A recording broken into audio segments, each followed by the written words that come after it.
जय हिंद दोस्तों, मैं अनूप कुमार स्वागत करता हूं आपके अपने YouTube चैनल जय काव्य एकेडमी में। देखिए दोस्तों, आप लोग सभी लोग मनोविज्ञान शब्द से संबंधित होंगे या जानते होंगे, उसके बारे में कहीं से पढ़ाई की होगी, तो यह एक महत्वपूर्ण विषय हो जाती है क्योंकि आप लोग जानते हैं जितने भी शिक्षक भर्ती की या कह सकते हैं प्री एलिजिबिलिटी टेस्ट होती है या टीचिंग एलिजिबिलिटी टेस्ट होती है, सबके लिए यह आवश्यक है। इसमें इसके 30 नंबर होते हैं और इसमें 30 में आप आसानी से 28-29 नंबर आराम से ला सकते हैं। उसका तरीका होना चाहिए पढ़ने का, क्योंकि आप लोग पढ़ने से पहले क्या करते हैं कि जब वैकेंसी आई आपने पढ़ना शुरू कर दिया, आप कभी सिलेबस को कंसीडर नहीं कर पाते कि सिलेबस में हमें क्या पढ़ना है क्या नहीं पढ़ना है। तो इसलिए बच्चों, आज मैं आपको सर्वप्रथम सिलेबस से ही रूबरू कराऊंगा ताकि आप जानें कि आपको टेट के लिए क्या क्या चीज़ों को पढ़ना है और किस किस चीज़ों को नहीं पढ़ना है। तो सारी चीज़ें पढ़ के क्या करेंगे, तो इसमें आइए बच्चा देखते हैं। देखिए, आज की टॉपिक मनोविज्ञान के सिलेबस से संबंधित है।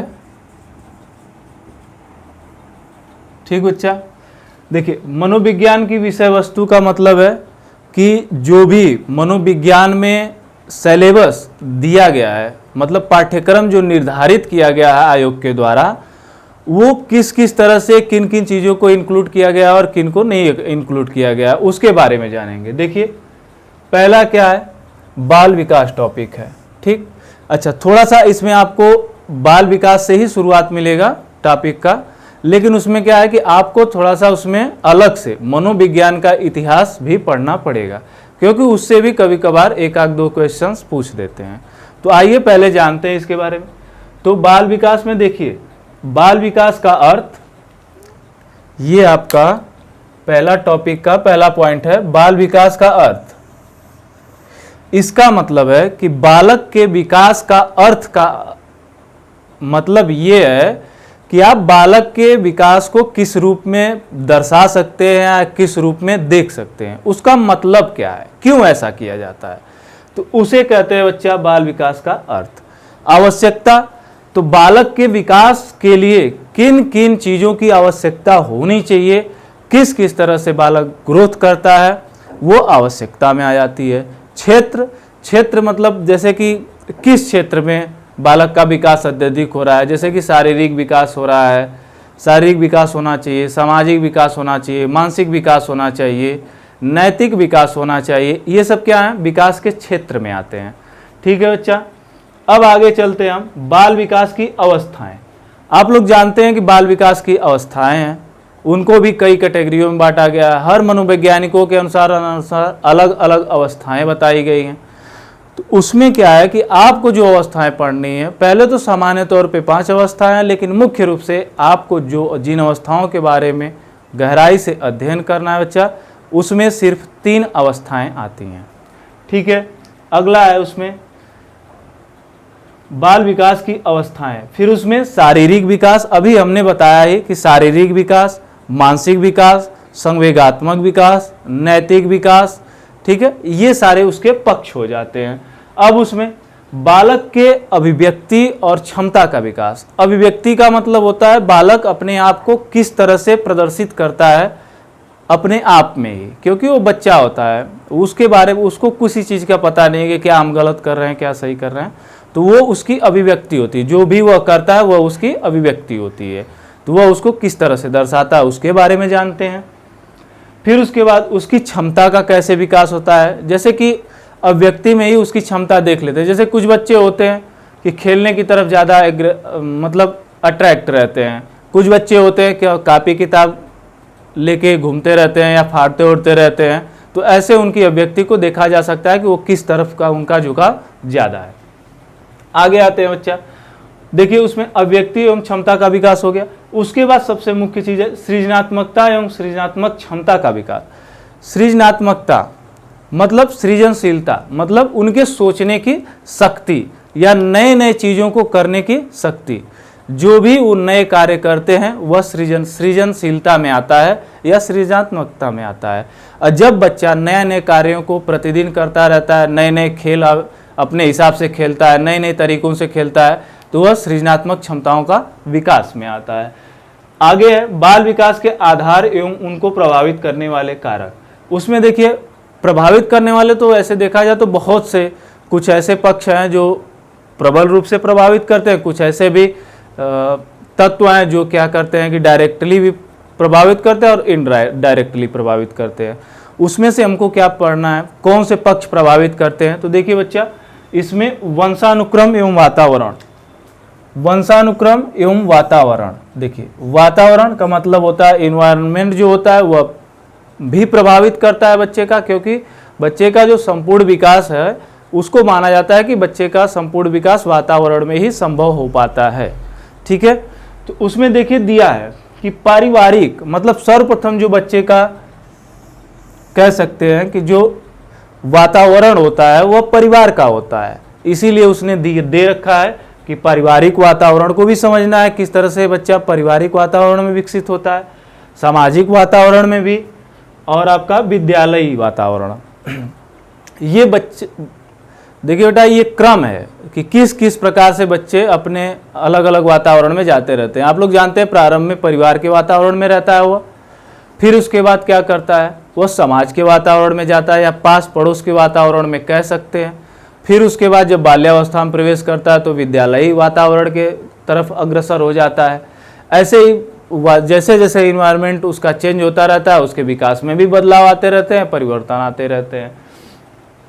आगे देखिए बच्चा, संचार माध्यम। संचार माध्यम का मतलब है कि जो बोल चाल वाले बात होती है, बोल चाल मतलब कह सकते हैं कि बच्चे की बोलने की जो भाषाएं होती है या बोलने का तरीका होता है, या जो अन्य बच्चों से वह बोलने की भाषाओं को सीखता है, बोलने के तौर तरीकों को सीखता है, वह संचार माध्यम है या बात करने का तरीका कह सकते हैं। देखिए अब इसमें सबसे इंपॉर्टेंट टॉपिक है जिसे सबसे ज़्यादा क्वेश्चंस पूछे जाते हैं, सबसे ज़्यादा क्वेश्चन आपके आते हैं कि सीखने का अर्थ या सिद्धांत, मतलब जो अधिगम के सिद्धांत वाला टॉपिक है बच्चा, वो आपके लिए इतना महत्वपूर्ण है कि लगभग 30 क्वेश्चन में से 10 से 12 क्वेश्चन इस सिद्धांत से किसी न किसी रूप में पूछे ही देता है। तो सीखने के सिद्धांत में क्या है, जैसे कि आप लोग जानते हैं थॉर्नडाइक का सिद्धांत है, उन्होंने सीखने की विधि का भी सिद्धांत दिया है। ठीक है, जैसे कि तत्परता का नियम हो जाए, जैसे मुख्य नियम दिए हैं, गौण नियम दिए हैं, तो उसमें मुख्य नियम में तत्परता का नियम है, प्रयास एवं त्रुटि का नियम है, ऐसे करके है। तो 3 उनके मुख्य नियम, 5 गौण नियम। तो आगे उसको जब हम डिस्कस करेंगे टॉपिकों को, तब उसमें गहराई से जानेंगे कि कैसे कैसे क्या है। फिर उसके बाद देखिए अधिगम का अर्थ, मतलब अधिगम एक्चुअल में होता क्या है, किसे हम अधिगम कहेंगे, यह पढ़ना है। तो आप लोग तो अभी यही जानते होंगे कि अधिगम का मतलब सीखना, तो सीखना कहते किसे हैं ये भी पढ़ेंगे। तो जब पढ़ेंगे अधिगम तब जानेंगे कैसे किसे कहते हैं। फिर उसको अर्थ को प्रभावित करने वाले कारक, मतलब जो भी बच्चा अधिगम कर रहा है, लर्निंग प्रोसेस जो भी है बच्चे की, उसको कौन से ऐसे तत्व हैं जो क्या करते हैं, डायरेक्टली या इनडायरेक्टली उनको प्रभावित कर रहे हैं। क्योंकि बच्चों के अगर अधिगम में अगर कोई बाधा उत्पन्न होती है तो उनका अधिगम डाइवर्जन हो जाता है, मतलब अधिगम करने की प्रवृत्ति धीमी हो जाती है। इसलिए जैसे कि आपका पोषण में कमी भी हो सकती है, बच्चा बार बार बीमार पड़ रहा, उसमें भी अधिगम में रुकावट है। मान लीजिए माता पिता लेके बच्चे को एक जगह से दूसरे जगह चले जाते हैं, उसमें भी अधिगम में रुकावट आती है। तो ये सारे उसको प्रभावित करते हैं। अब आगे है कि अधिगम की प्रभावशाली विधियां, कि जैसे कि अधिगम को किस तरह से हम प्रभावशाली बना सकते हैं। कहने का मतलब प्रभावशाली का मतलब कि किस तरह से रोचक बना सकते हैं ताकि बच्चे का क्या हो, ध्यान केंद्रित हो सके किसमें, सीखने में। ठीक है बच्चा, तो ये चीजें हैं। आगे आते हैं, देखिए अभी हम बता रहे थे अधिगम के नियम में थॉर्नडाइक का नियम आता है जिसमें 3 मुख्य नियम है, 3 मेंस लॉ, और 5 जो है इसके गौण नियम है।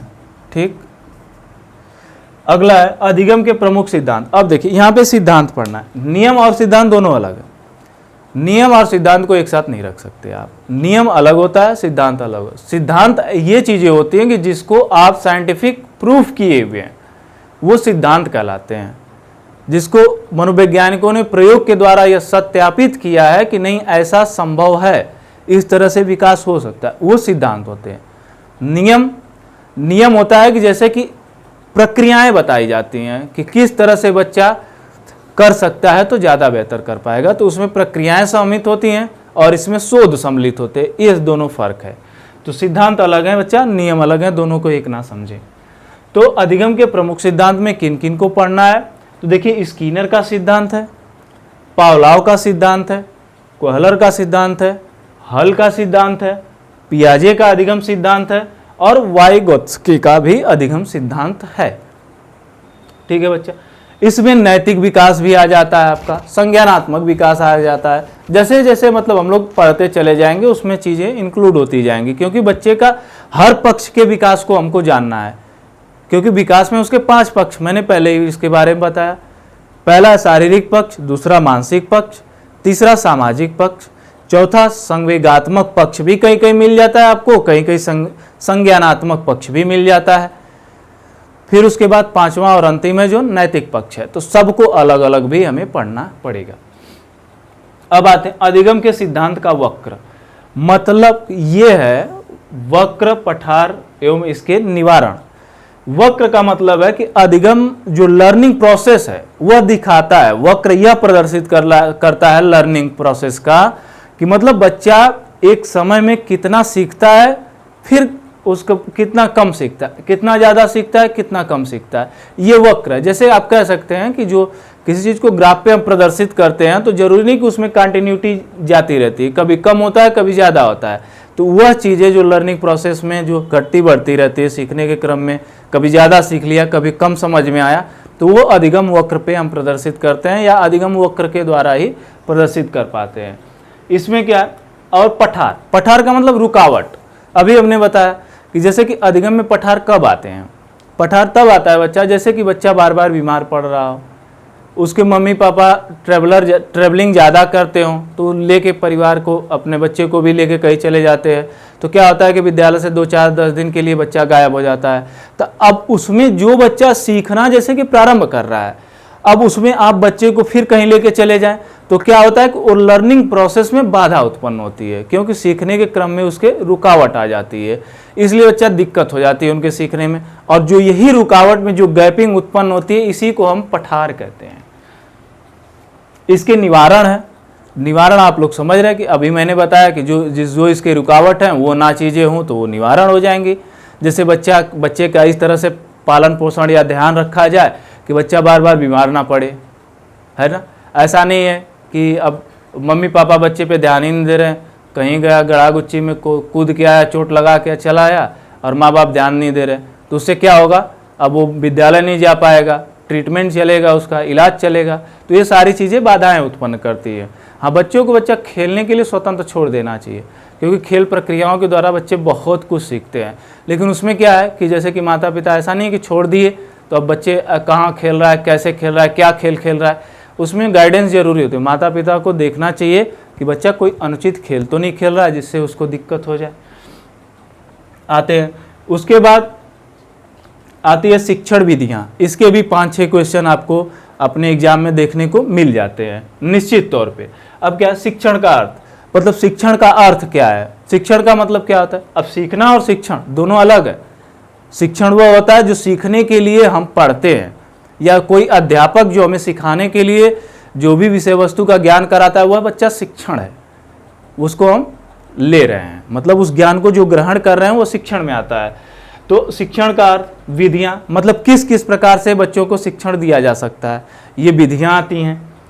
उद्देश्य क्या होना चाहिए, शिक्षण का उद्देश्य क्या होता है। जैसे कि सभी प्लेटफॉर्मों पे अलग अलग उद्देश्य होते हैं सबके, मतलब प्रारंभ में जैसे कि आज के डेट में बच्चों के लिए मेंटालिटी बना दी जाती है कि बच्चा पढ़ोगे नहीं तो आप जॉब नहीं कर पाओगे, ये नहीं कर पाओगे, वो नहीं कर पाओगे, ऐसे नहीं। लेकिन बच्चा नहीं, ऐसा कुछ नहीं है। सिर्फ एक मोटिव के लिए शिक्षा नहीं होती, शिक्षा का एक व्यापक स्तर होता है।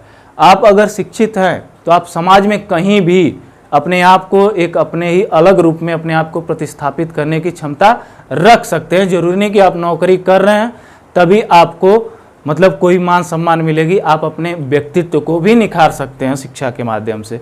ठीक है, तो शिक्षा का एक उद्देश्य नहीं है। तो संप्रेषण है, मतलब शिक्षा के दौरान शिक्षक बच्चों से किस तरह से वार्तालाप करता है, यह बच्चा संप्रेषण कहलाता है। जैसे कुछ शिक्षक होते हैं गुस्सा से, है कहाँ जा रहे हो, बैठो, तो अब क्या होता है कि बच्चे उससे डर जाते हैं, सहम जाते हैं। तो जो भी जैसे कि कुछ डाउट होंगे बच्चों के तो पूछ नहीं पाते हैं, इसलिए बच्चा उसमें दिक्कत आने लगती है। देखिए आगे चलिए, शिक्षण सूत्र। शिक्षण सूत्र हैं जैसे कि प्रश्नावली विधि है, ये सब सूत्र है, मतलब जैसे कि आगमन से निगमन है, ये सब सूत्र है। मतलब इस प्रकार में आपको बच्चों को शिक्षा देनी चाहिए, या इस प्रकार में अगर बच्चा है इस सूत्र के अंतर्गत वह सीख रहा है तो किस तरह सीख रहा है, उसमें क्या क्या कमियां आ सकती हैं, इसको आसानी से पकड़ने के लिए ही इन विधियों का, इन सूत्रों का प्रयोग किया जाता है बच्चों को सिखाने में। शिक्षण के नए उपागम, देखिए ये सबसे बड़ी बात है। उपागम का मतलब क्या होता है, नई चीजों को उपलब्ध कराना या नए तरीकों को उपलब्ध कराना बच्चा उपागम होता है। जैसे मान लीजिए अभी हम बात कर रहे हैं कि आपको बच्चा, जैसे कि मान लीजिए किसी पर्यावरण के बारे में बच्चे को समझा रहे हैं, तब उसमें क्या है कि बच्चों को जैसे क्लास बोरिंग लग रही है तो आप क्लासरूम से बाहर लाइए, उसको किसी पेड़ के नीचे लेके चले जाइए और बताइए कि बच्चा देखो ये पर्यावरण है, इसमें ये चीज़ें घटित होती हैं, ऐसे होते हैं, यहाँ पे पशु पक्षी रहते हैं, पेड़ पौधे होते हैं, वो सब पर्यावरण के घटक है। तो ऐसे समझाने की जो चीज़ें होती हैं वो आ जाता है इसमें उपागम में। अब सूक्ष्म शिक्षण क्या होता है, अब ये देखिए ये टीचरों अध्यापकों के लिए ये सब सारी चीज़ें हैं कि एक अध्यापक को सूक्ष्म शिक्षण का मतलब कम समय में बच्चे को किस तरह से कंटेंट देना है। आधारभूत कौशल मतलब बेसिक कॉन्सेप्ट क्या होते हैं बच्चों को सीखने के लिए, वो चीजें हैं। अब देखिए समावेशन, मतलब समावेशन का मतलब होता है कि मतलब एक चीजों से निकाल के दूसरे चीज में इंक्लूड कर देना। मतलब ये बच्चा कि जैसे कि कोई बच्चा बाहर भटक रहा है या पढ़ने के लिए सक्षम नहीं है तो उसको भी पढ़ाई के क्षेत्र से या पढ़ाई की मुख्य धारा में जोड़ देना ही समावेशन कहलाता है। अब समावेशन में क्या है, पहचान भी है, निराकरण भी है, कि मतलब समावेशन का पहचान मतलब ऐसे बच्चों की पहचान कैसे करें जिनका समावेशन करना है, तो इसीलिए उनकी अलग अलग कैटेगरियां इसमें दे रखा है। जैसे अपवंचित वर्ग, मतलब ऐसे बालक जो जैसे कि निचली कम्युनिटी के होने के कारण से बच्चों को पढ़ाई से अपवंचित कर दिया जाता है या पढ़ाई से वंचित कर दिया जाता है, ऐसे बालकों को स्कूल की शिक्षा से मुख्य धारा से जोड़ने का काम किया जाता है, वो भी समावेशी के अंतर्गत आता है, समावेशन के अंतर्गत। भाषा, धर्म, जाति या क्षेत्र के आधार पर, लिंग के आधार पर, शारीरिक दक्षता के आधार पर आप कोई भेदभाव नहीं कर सकते बच्चों के अंदर, इसलिए आप उनको समावेशी शिक्षा के तहत ही शिक्षा देना उचित माना जाता है ताकि बच्चों को सीखने में कोई बाधा उत्पन्न ना हो। देखिए समावेशन के लिए आवश्यक उपकरण जैसे टीएलएम, कुछ जैसे कि समावेशन में विशेष वर्ग के बालक आते हैं, मैंने अभी बताया, जैसे दृष्टिबाधित बालक भी हो सकते हैं, तो कैसे सीखेंगे, तो ब्रेल लिपि में कुछ ऐसे अंकित अंक होते हैं जिसके द्वारा वो सीख पाते हैं, तो उससे संबंधित टीएलएम बच्चों को अवेलेबल कराना उनके सीखने में सहायक होता है।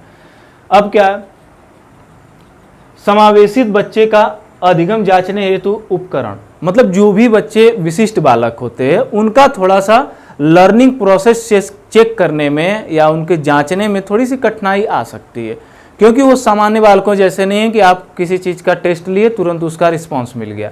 तो इसके लिए किस तरह से उनका व्यवस्थित जांच हो सके कि वह बच्चा कितना सीखा, ये मुख्य चीज़ें हैं, तो इसलिए उसका उपकरण बनाया जाता है। समावेशन में निर्देशन का मतलब बच्चों को गाइडेंस करना, मतलब बताना, परामर्श देना। अर्थ क्या है, मतलब उसका समावेशन का अर्थ क्या होना चाहिए, वो चीज़ें हैं। उद्देश्य है, प्रकार विधियाँ, मतलब किस विधियों से बच्चों को समावेशित करके पढ़ाया जा सकता है, ये आती हैं चीज़ें। आवश्यकता एवं क्षेत्र, और उसमें मनोविज्ञान प्रयोगशालाएं कहाँ कहाँ स्थापित हैं, कब कब स्थापित की गई, इसके बारे में आपको बच्चों जानना है। तो ये राउंड फिगर में जो है प्राथमिक स्तर का यूपी टेट के लिए और सी टेट के लिए बच्चा सिलेबस था, मतलब पाठ्यक्रम था जिसको आपको मुख्य रूप से पढ़ना है, और मैंने इसी पाठ्यक्रम को ही इंक्लूड किया है जिसको आप आवश्यक रूप से पढ़ना है, जो 30 में आपका 30 नंबर दिला सके, इससे ज्यादा कुछ नहीं पढ़ना आपको। देखिए बच्चा, इसमें विषय सूची में जो प्रथम प्रश्न पत्र होता है, बाल विकास एवं शिक्षण विधि 30 नंबर की होती है।